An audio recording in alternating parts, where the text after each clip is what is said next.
श्रिया श्रियं मंगल केलिशत नरेन्द्र देवेन्द्र नतांग्रि पद्म सर्वदिशैवातिशय प्रधान चिरं जय ज्ञान कला निधान। मेरी पवित्र मन में गुरुदेव आओ, मैं शास्त्र वाचन करूं प्रतिभा जगाऊं। अरहंत भासित सभी श्रुत देवताओं, क्या बोलना अब मुझे तुम्हें ही बताओ। क्या बोलना अब मुझे तुम्हें ही बताओ। बोले अनंतानंत देवादिदेव मूल नायक आदि नाम शासन नायक भगवान महावीर स्वामी आचार्य भगवंत कुंद कुंद देव की आचार्य भगवंत रत्नाकर सूर्य जी महाराज जी की आचार्य भगवंत विराट सर जी विशुद्ध सर जी महाराज की समाधि भक्ति की रति तमाम दीक्षा शिक्षा दाते सर विभव सर जी महाराज की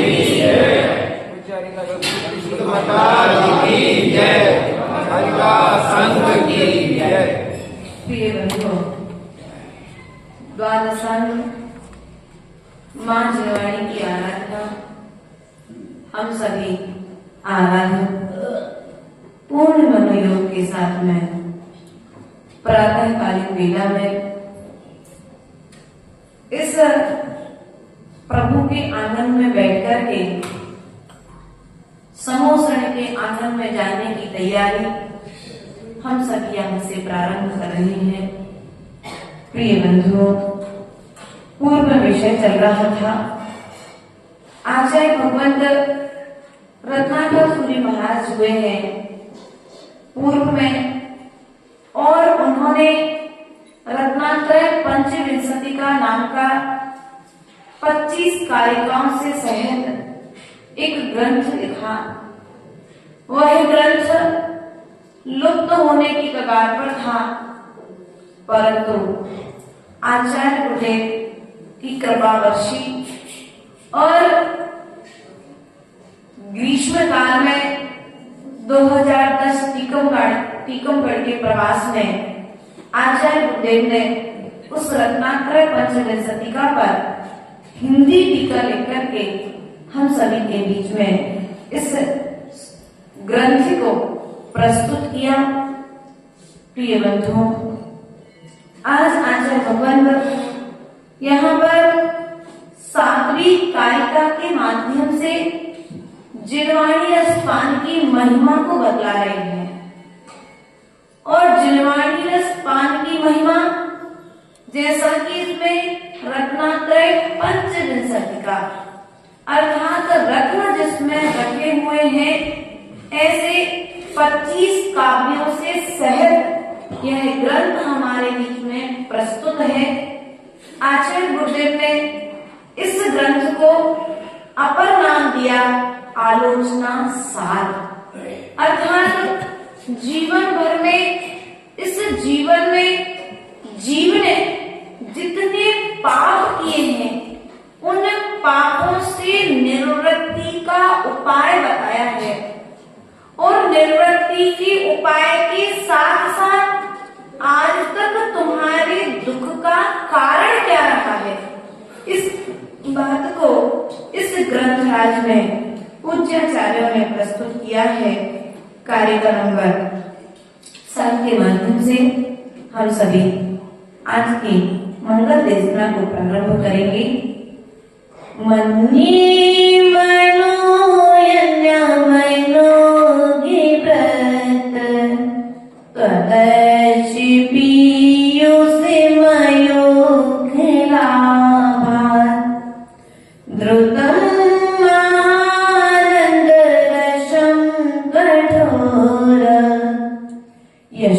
तादृशां निष्कलात्मतोऽपि। अर्थात आचार्य भगवान कहते हैं कि भगवान आज तक मैंने जिनवाणी रस पान नहीं किया है। मैंने यदि एक भी भाव में जिनवाणी का रसास्वादन किया होता तो मेरा हृदय परिवर्तन निश्चित ही होता। आज तक आपने पिछी का परिवर्तन तो सुना है, किसी का ग्रह परिवर्तन तो कराया है, वस्त्र परिवर्तन तो सुना है, लेकिन हृदय परिवर्तन, वस्त्र परिवर्तन हमने अनादिकाल से किया है और साधुओं का पिछी का परिवर्तन हम वर्ष 2 वर्ष के भीतर में अंतर्गत करते कराते रहते हैं। लेकिन इस बीच में साधु की सन्निधि में सानिध्य में आने के पश्चात में उनके मुख से जिनवाणी को सुनने के पश्चात में हमारा हृदय परिवर्तन कितना, क्योंकि यह जो मन है, यह जो जीव है, अनादिकाल से विषय कसायों में लीन रहा है और विषय कसायों में इतना लीन रहा है, इतना लीन रहा है कि उसे अपनी आत्मा अर्थात अपने स्वभाव का ज्ञान ही नहीं रहा। आचार्य परमेश जी ने कहा है, पूज्यपाद स्वामी ने, मोहीनिशमृतं ज्ञानं स्वभावं लभते नहि मत्तापवान् पदार्थानां यथा मदनिकोद्रवैः। अर्थात जिस प्रकार से मोह से ढका हुआ ज्ञान आत्मा का ज्ञान नहीं होने देता है। आप प्रवचन सभा में आ रहे, सुबह से लेकर के साधु के सानिध्य में रह रहे, सुबह से शाम तक प्रभु के चरणों में बैठ रहे, लेकिन फिर भी हृदय में की कसायों पे परिवर्तन नहीं आया। तो सब कुछ करना, उपास कर लिया, 1234 के व्रत भी कर लिए, अरे भक्तांबर के व्रत भी कर लिए, यहाँ तक कल्याण मंदिर के व्रत कर लिए, कर्म दहन के व्रत कर लिए, यहाँ तक कहीं माताओं ने पता नहीं कितने कितने व्रत कर लिए, लेकिन उसके पश्चात में भी माताओं से तात्पर्य सभी अपने अपने लिए ग्रहण करना, फिर भी हृदय परिवर्तन नहीं हुआ। जैसे घर पर पहुंचे, पानी छाना नहीं मिला था या कुएं से पानी बेटा भर नहीं पाया था, तो क्या होगा, क्या होगा? अब बताओ, व्रत करना सार्थक है? हम ये नहीं कहते व्रत मत करो, व्रत करो, बहुत अनिवार्य है। अपने जीवन में व्रत नियम संयम को धारण करना चाहिए, लेकिन आचार्य भगवंत ने कहा कसायों के साथ जो व्रत किया जा रहा है वह व्रत नहीं है, वह तो लंघन है। क्या है? लंघन है। ऐसे व्रत करने से कोई फायदा होने वाला? तुम यहाँ पर एक टाइम भोजन कर रहे हो, लेकिन सामने वाले को दूसरे टाइम भी सुख से। देखो, अब आप लोग के साथ बीतती है तो समझ जाना, हमें तो कभी ऐसा मौका लगता नहीं है, क्योंकि आप लोग इतने प्यार से बुला करके खिलाते हो, इतनी विनय से बुला करके भोजन कराते हो कि वह भोजन दिन भर जिनवाणी के रसास्वादन में लगा रहता है, और जो जिह्वा जिनवाणी के रसास्वादन में लगी है वही जिह्वा है। वरना आचार्य परमेश जी ने तो इस जिह्वा के लिए सुपर दे दिया। क्या कहा?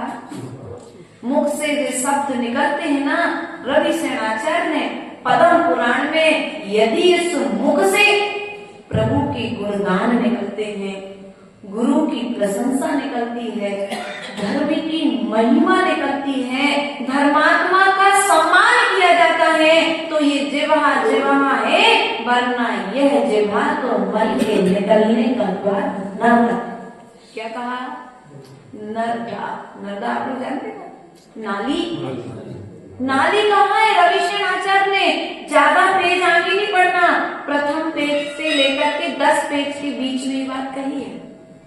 इसलिए प्रिय बंधुओं, तुम जिह्वाणी रस स्वाद करने के लिए बैठे हो, तो जिह्वाणी रस स्वादन का मतलब है कि तुम्हारे हृदय में परिवर्तन आना चाहिए, तुम्हारे परिणामों में परिवर्तन आना चाहिए, तुम्हारे भोग विषयों में परिवर्तन आना चाहिए।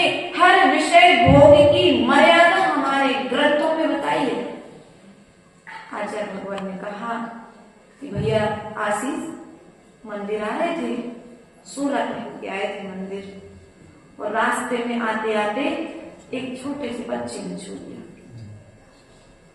बड़ा स्वाध्याय करते थे, बहुत चर्चा थी आशीष भैया के मंदिर में, सब लोग बहुत तारीफ करते थे, भैया आशीष भैया जैसा कोई स्वाध्याय, लेकिन अब वो बच्चे ने छू लिया। यदि स्वाध्याय किया होगा तो समता रहेगी, और मात्र वाचन किया होगा तत्काल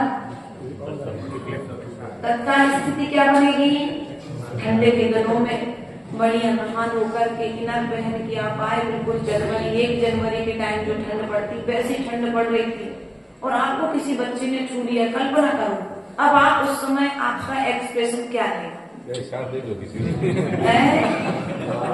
आपकी स्थिति उस समय, मना स्थिति क्या होगी?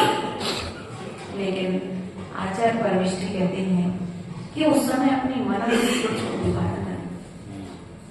कैसी भी विपरीत परिस्थिति पड़ जाए, उस बच्चे ने वस्त्र ही तो छुए हैं, वस्त्र अशुद्ध हुए हैं, वस्त्रों के साथ तुम्हारे प्रणाम अशुद्ध नहीं होना चाहिए।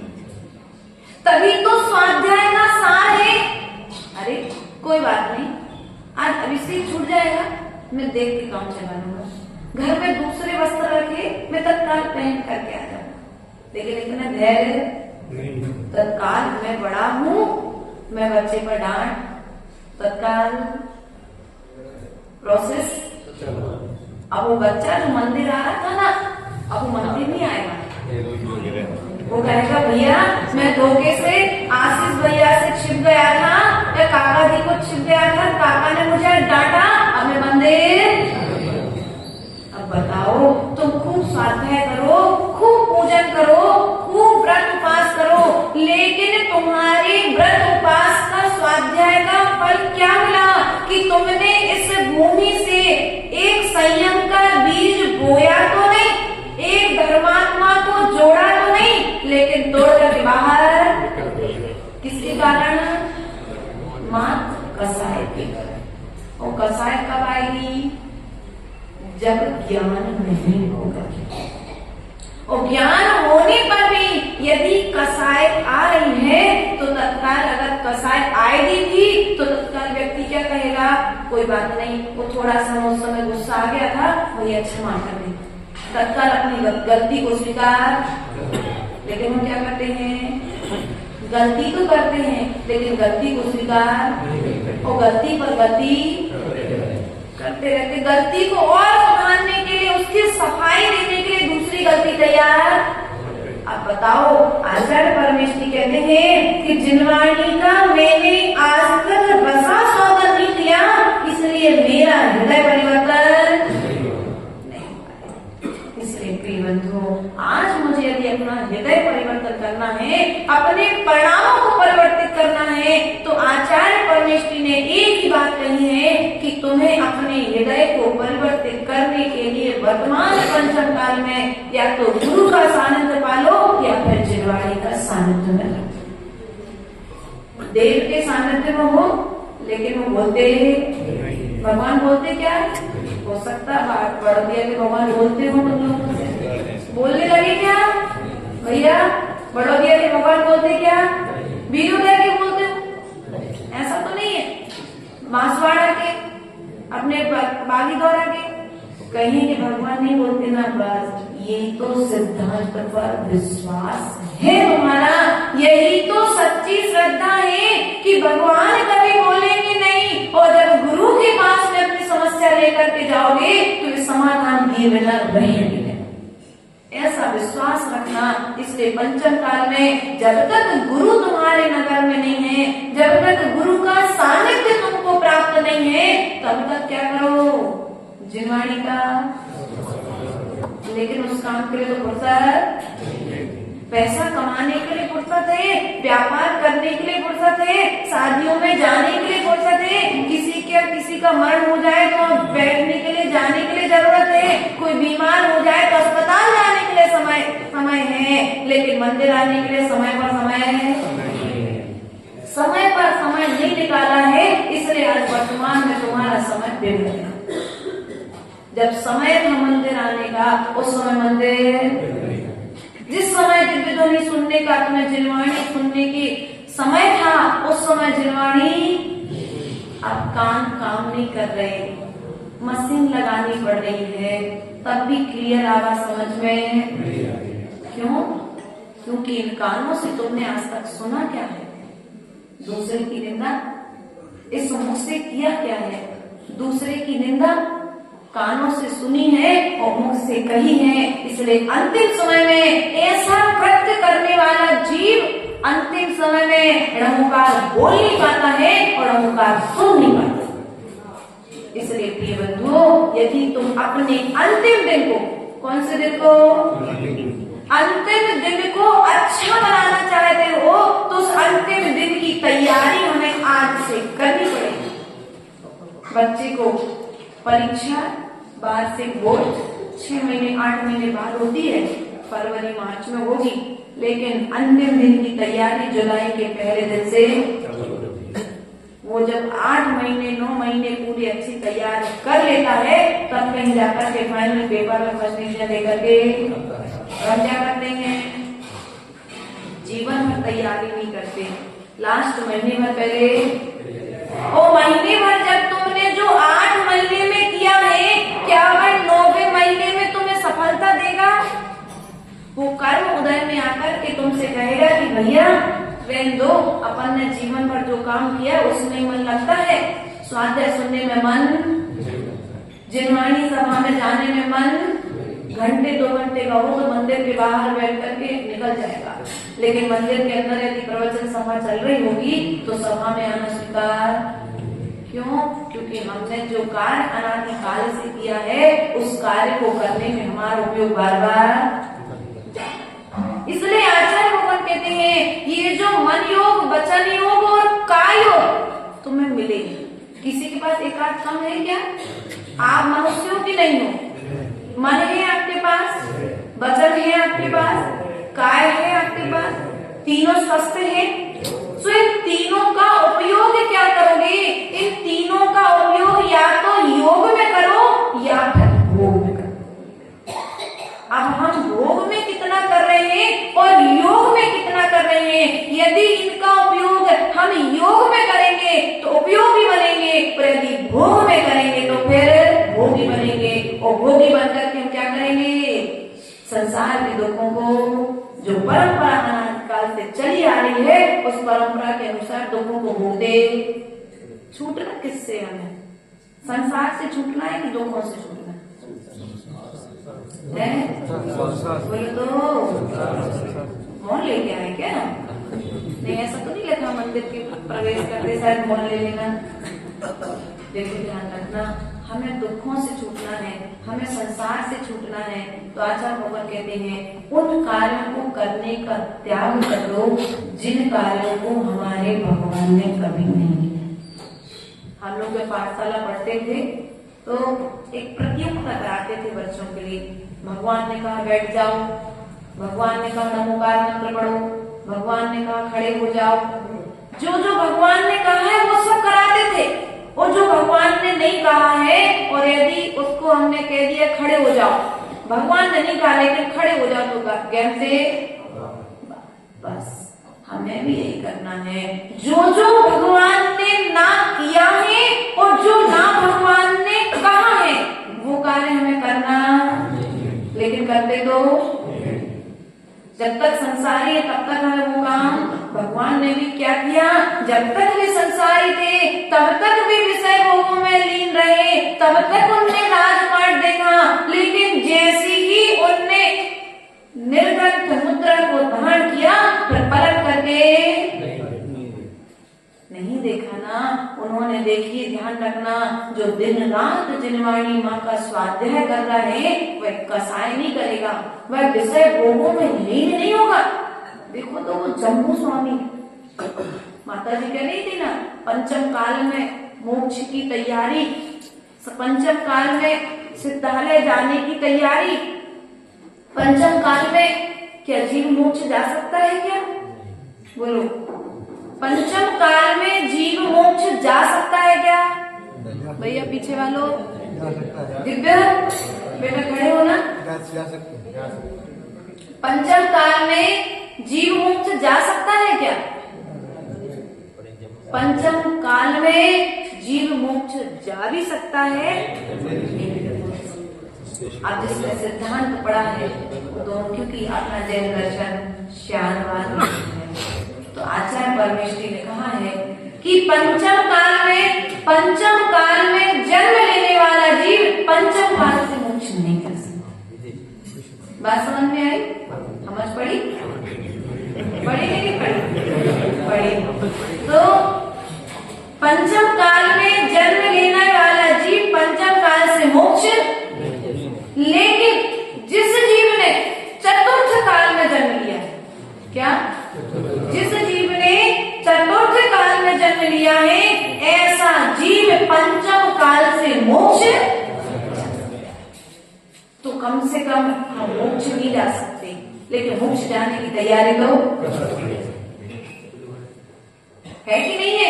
मोक्ष जाने की तैयारी तो, अब मोक्ष जाने की तैयारी होगी कैसे? तो आचार्य परमेष्ठी ने कहा, मोक्ष जाने की तैयारी होगी तुम्हारे हृदय परिवर्तन।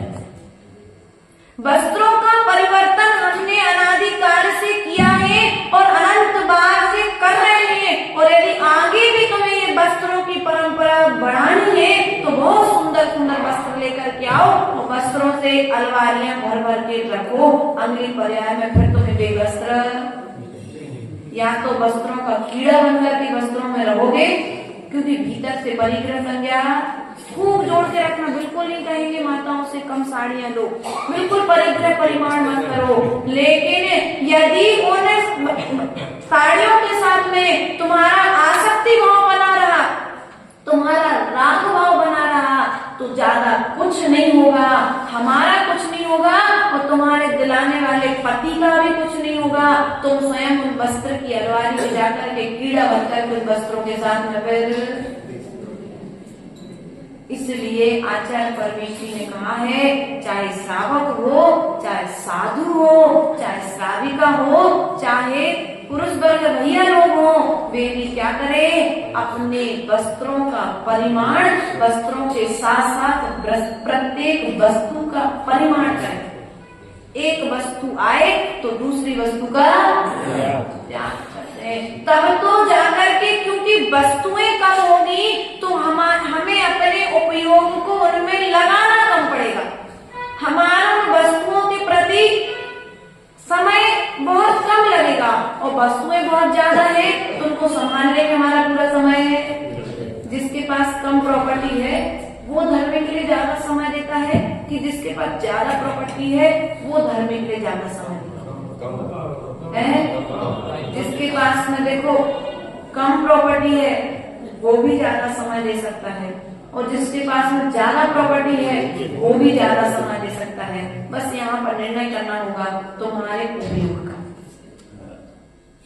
तुम्हारा उपयोग उसमें कितना लगा हुआ है।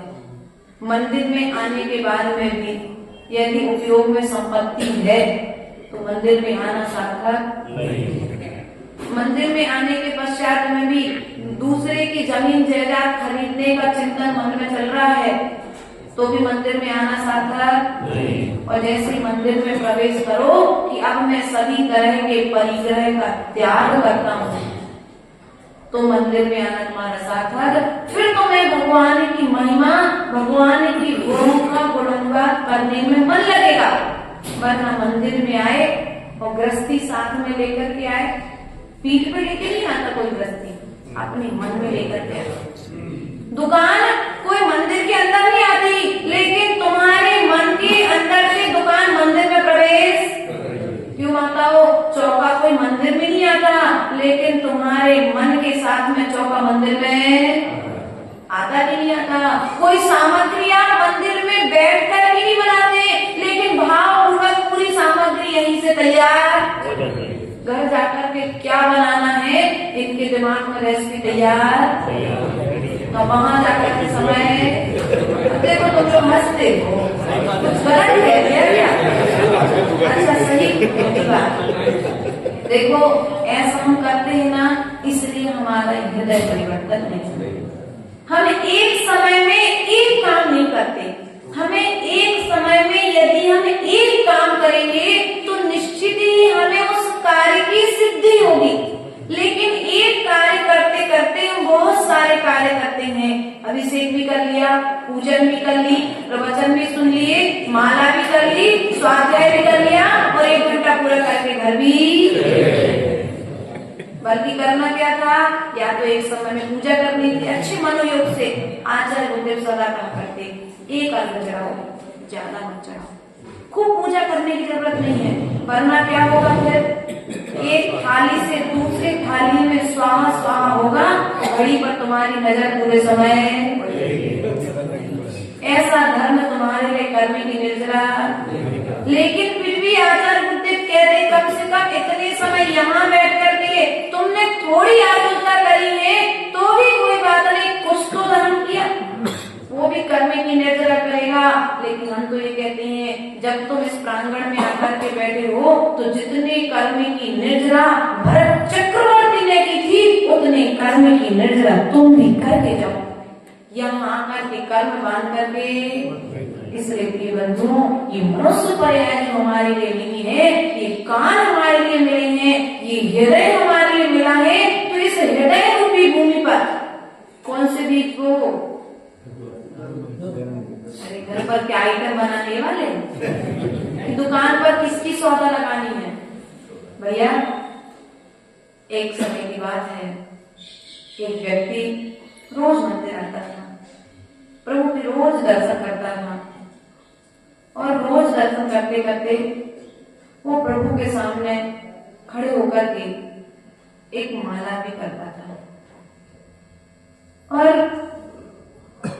वो जब माला करता था तो बहुत सारे लोग मंदिर में होते थे, सब लोग माला करते थे, लेकिन सबको माला करने में बहुत टाइम लगता था। वो व्यक्ति जो मंदिर आता था उसे माला करने में टाइम नहीं लगता था। भैया का क्या नाम? हेमंत भैया ने पूछ लिया एक दिन, भैया शुभ नाम? लविश भैया से पूछ लिया कि लविश तुम कौन से जाप करते हो जिससे तुम बहुत जल्दी जाप करके चले जाते हो?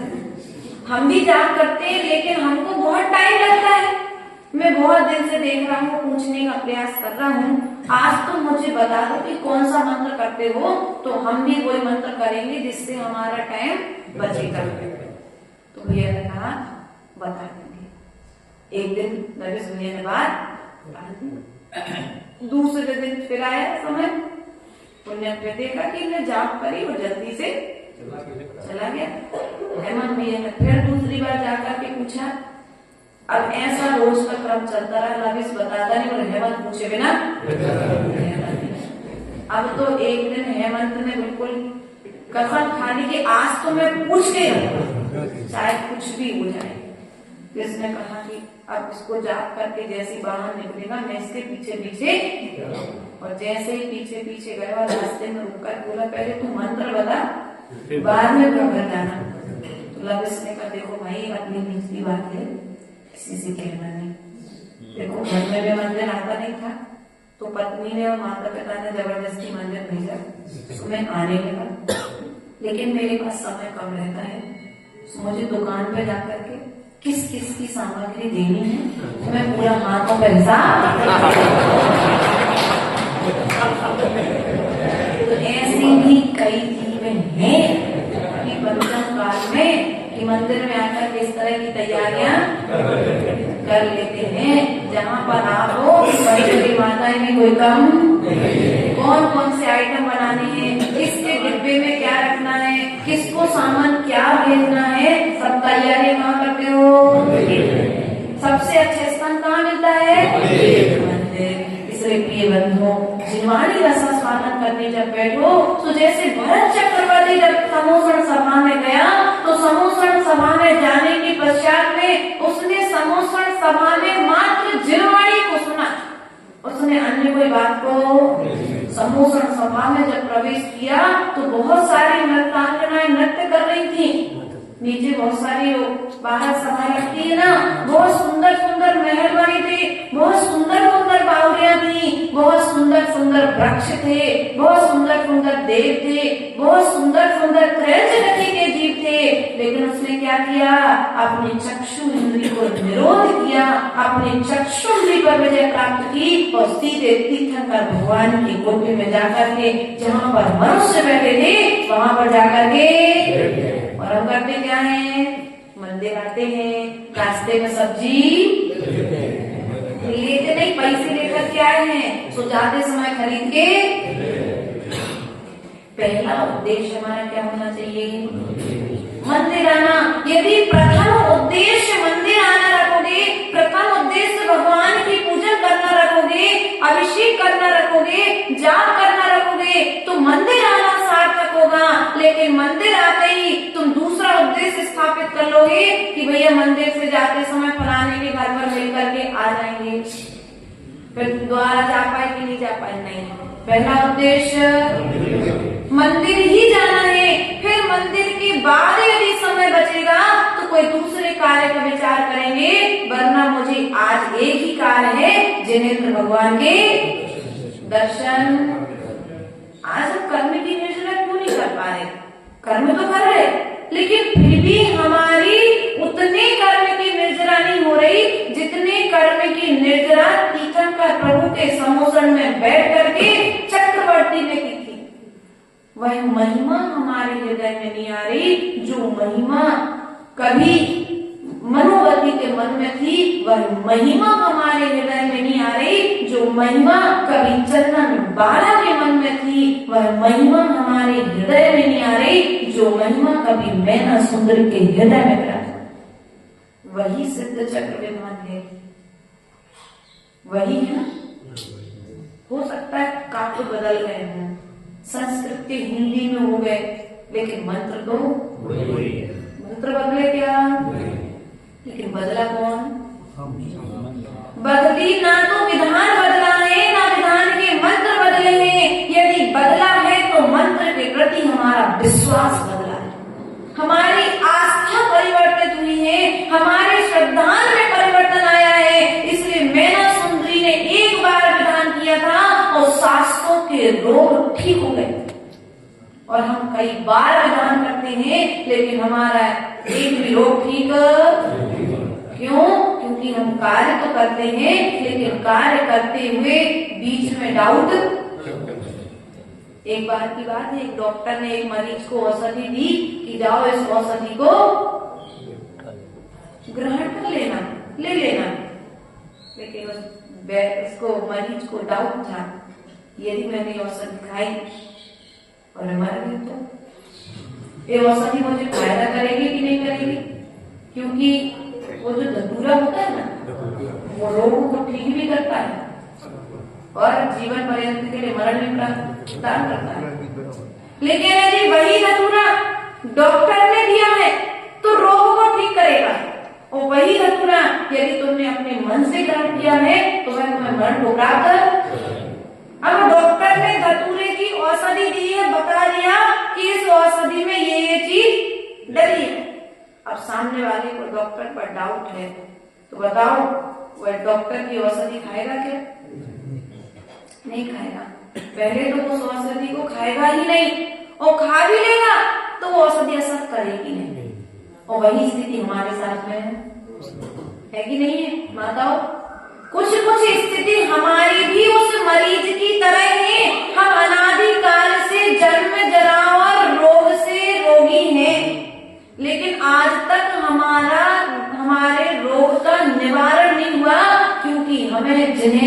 भगवान की जिन वचन रूपी औषधि पर विश्वास। भगवान ने जो श्रेष्ठ आचरण बताया है वो श्रेष्ठ आचरण पर हमें विश्वास नहीं है।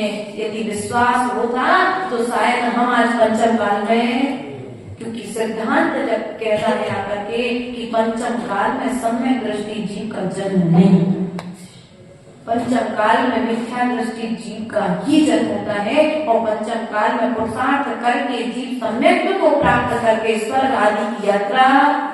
और ये भी सिद्धांत है कि 16 स्वर्ग से ऊपर पंचम काल की व्यवस्था है।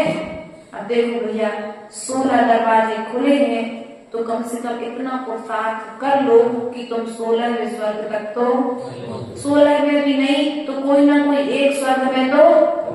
अब यहाँ पर किस जाति के देव बन करके जाना है कि अच्छे सम्यक दृष्टि देव बन करके जाना, ये निर्णय तुम्हारे हाथ में है। मंदिर आ रहे, पूजन कर रहे, पाठ कर रहे, विनय कर रहे, सब कुछ कर रहे, लेकिन बगुला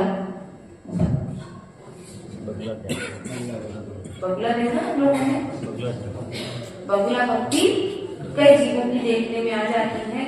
मंदिर में बैठे थे, बढ़िया सामायिक कर रहे थे, थक गए थे तो कमर थोड़ी सी झुक गए, लेकिन जैसे ही देखा कि बहुत सारे लोग आ रहे मंदिर में तो बढ़िया एकदम से सीधी हो गई, आंखें हाथ पर। अब मच्छर नहीं सांप भी आकर के गोदी में बैठ जाए तो हिलना क्यों, पीछे से 4 लोग खराब देखेगा, खराब दिखेगी, खराब देखने अच्छा नहीं लगेगा ना, तो क्या सोचेंगे हमारे बारे में। अब बताओ ऐसा धर्म यदि हम कर रहे हैं तो बताओ फायदा होगा क्या। हम औषधि तो ले रहे, लेकिन औषधि डॉक्टर को दिखाने के लिए ले रहे, दुनिया को दिखाने के लिए। भैया हमने औषधि तो ली है लेकिन औषधि हमें कार्य। अब बताओ तुमने कार्य तो गलत किया, दूसरे को दिखाने के लिए औषधि ली तो है लेकिन दिखाने के लिए ली है, वो औषधि कार्य करने वाली। अब तुम डॉक्टर को बदनाम कर रहे कि नहीं कर रहे हो। जिस तरीके से डॉक्टर ने बोला था यदि उस तरीके से लेते तो निश्चित ही वह औषधि तुम्हारी कर्म निर्जरा का कारण बनती, लेकिन उसी औषधि के लिए तुमने अपने तरीके से लिया। आज श्रावक कहते हैं आकर के, एक श्रावक ने कहा माता जी की जब दीक्षा हुई तो बोले माता जी गर्मी का बिहार चल रहा था, मई का महीना था, 2024 की बात है, मई के महीने में बिहार चल रहा था। एक श्रावक श्रेष्ठी है, बोले माता जी आपको प्यास नहीं लग रही, दीक्षा को 6 महीने हुए थे, पहली गर्मी थी। बोले माता जी प्यास नहीं लग रही, तो माता जी बोले नहीं प्यास नहीं लग रही हमको, तो लगेगी भी तो थोड़ी ना पानी ले लेंगे, हम तो सहन करेंगे, जो गुरुओं ने मार्ग बताया उस मार्ग पर चलेंगे। तो बोले माता जी आचार्य परमेश्वर को एक कार्य करना था, जब मूलाचार लिख रहे थे तो उसमें दूसरे टाइम पानी की छूट रख देनी थी। तो हमने कहा ये काम करेंगे। अब पंचम काल में तो हम लोग को जो बट्टे के स्वामी का मूलाचार है उसमें तो कोई परिवर्तन नहीं हो सकता, लेकिन अगली 24 जो आने वाली है उस परंपरा में तुम जाना और भगवान के सम्मुख में जाकर के जो व्यवस्था आचार्य परमेश्वर बताएं उनसे अपनी बात रख देना कि दूसरे टाइम पानी पीने की छूट। तो हो सकता है अगली 24 में जब तुम मुनिराज बनोगे तो निश्चित तुम्हें दूसरे टाइम पानी पीने के लिए। ऐसे कई बार श्रावक आकर के कहते हैं कई केस की छूट मिलना चाहिए, कई आकर के कहते माता जी गाड़ी में विहार करने में क्या दिक्कत है। नाना तरह के जिनको ज्ञान नहीं है या थोड़ा सा मोह हो जाता है तो कह देते हैं, लेकिन ध्यान रखना ये जो सिद्धांत है इस सिद्धांत को सदा स्वीकार करना। आचार्यों ने कहा है कि गाड़ी को चलाने के लिए ग्रीस देना जरूरी है, लेकिन यदि ज्यादा दोगे तो वही गाड़ी में तुम्हें डिस्टर्ब कर देगी। इसलिए गाड़ी में जितना आयल जरूरी है, जितना तेल जरूरी है, उतना भोजन साधक ले लेता है, अर्थात योगी के लिए भोजन लेता है, भोगी के लिए भोजन। जितने भोजन से उसकी साधना हो जाए उतना भोजन ग्रहण करके वह अपनी सामायिक आदि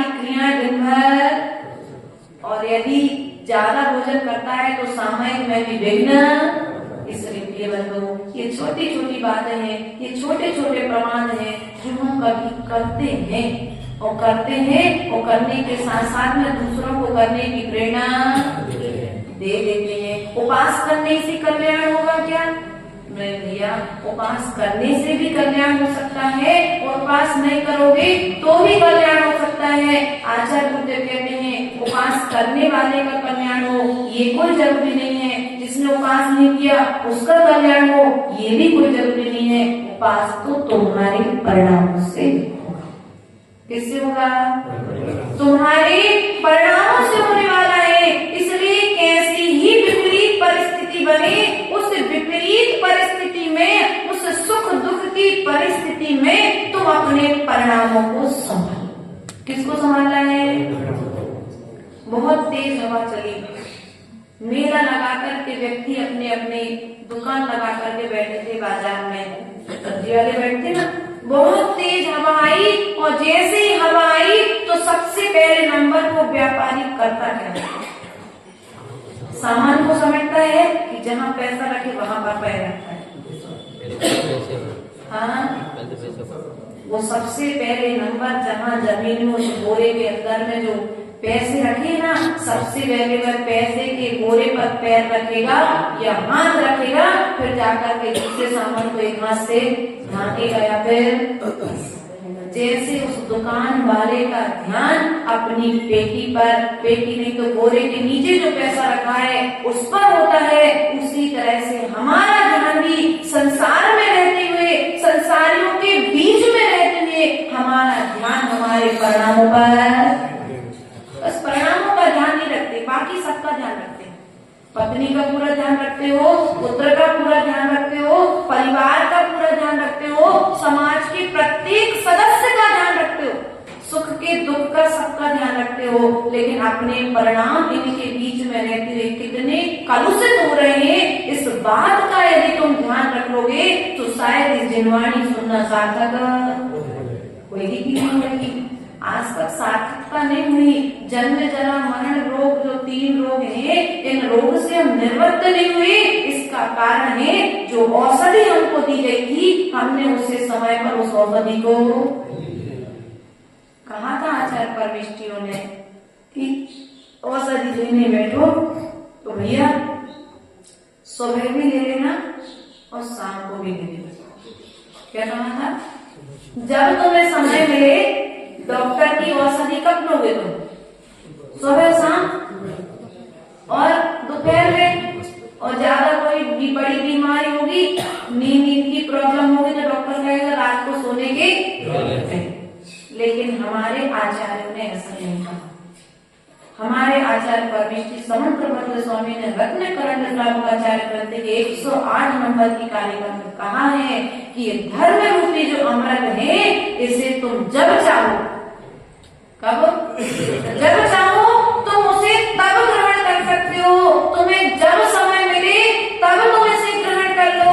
तुम छोटा बच्चा है वो भी इस औषधि को ग्रहण कर सकता है, कोई युवा है तो वो भी इस औषधि को ग्रहण कर सकता है, और कोई वृद्ध है तो वो भी इसे ग्रहण कर सकता है। अब इसमें वो नहीं है कि जैसे छोटा बच्चा है तो 250 की, बड़ा बच्चा है तो 500 mg की, और कोई और बड़ा है तो उसकी mg भी दवाई की mg बढ़ जाती है। लेकिन यहाँ पर mg नहीं बढ़ेगी, तुम्हें तो अपने मनोबल को बढ़ाना पड़ेगा। तो वह औषधि तुम्हारे कसाय को कम कर, परिणामों में परिवर्तन लाना ही हमारे हृदय को परिवर्तित करने वाला है। अर्थात कहते हैं जिनवाणी का रसास्वादन श्रवण कर भी हृदय करुणा कसाय रख रहा, जो संसार का सबसे कठोर पत्थर जैसा हृदय ही है। अर्थात यहाँ पर कहते हैं वह हृदय पत्थर है। कौन सा हृदय? कि जिनवाणी को सुनने के बाद में भी कसायों में परिवर्तन नहीं आया। देखो द्रौपदी का उदाहरण आता है हमारे जीवन में।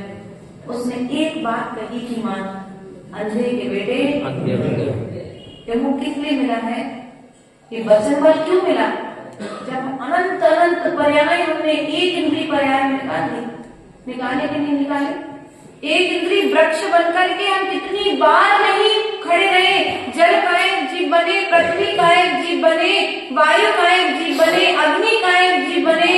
नाना तरह की पर्यायों में परिभ्रमण करने के पश्चात में यह दुर्लभ पर्याय हमारे लिए मिली है। यह वचन बल मिला है। कौन सा बल मिला है?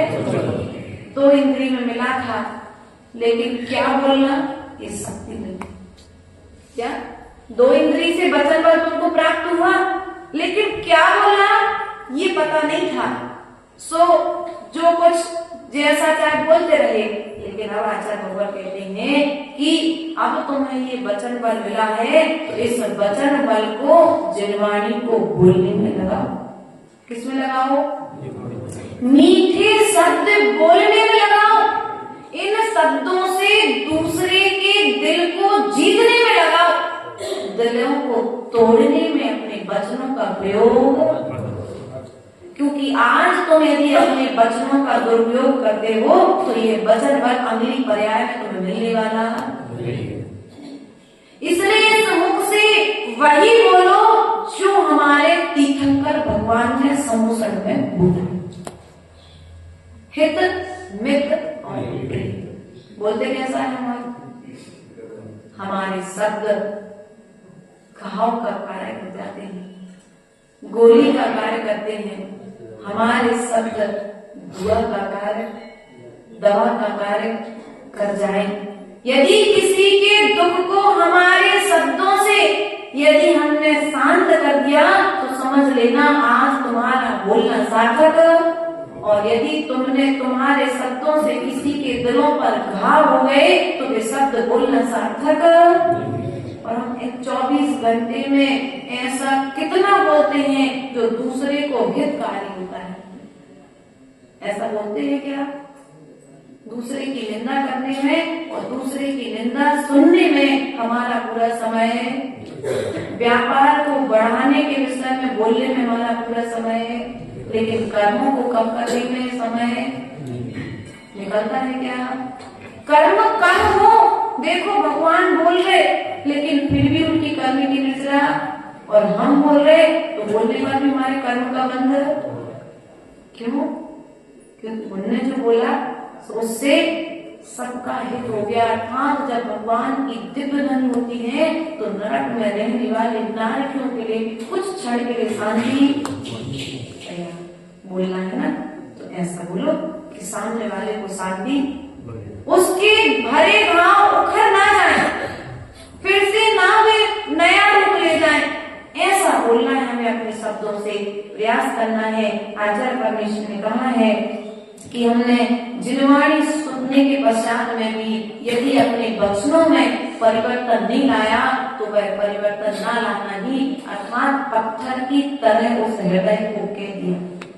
किसकी तरह कहा है? वह हृदय पत्थर है जिस हृदय में जिह्वाणी सुनने के पश्चात में भी परिवर्तन नहीं आया है।